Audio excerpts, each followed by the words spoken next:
туура максат коюу ар бир адамга таандык. Общий туура максат деген нерсе жок. Сиз эмнени кааласаңыз, ичиңизден эмне келсе, ошону максат катары коесуз. Элдикини эмес. Ким болгуңуз келет, ошону максат коесуз. Бирок максаттарды коердо сиз зататооч. Мындай айтканда, конечный итог деген бар го, мында зататооч. Бул не деген сөз? Машина, үй, бизнес, акча, ушулар болот. Эч качан этишти койбоңуз. Этиш бул анын бара турган жолу. Машина алам, үй алам эмес, жакшы үй бүттү.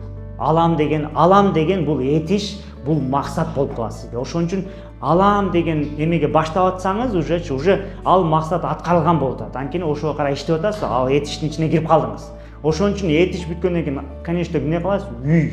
Баарыңыздарга советим, мындан кийин өзүңүздүн ичиңизде келген каалаган нерсеңизди конечный итог деп коесуз, жыйынтыкта аягында эмне каалап атасыз, ошол үй болсо үй, машина болсо машина, анда болсо ийгилик болсо ийгилик, ошону зататоо үчүн жазып чыгыңыздар, ошол туура максат болуп эсептелет.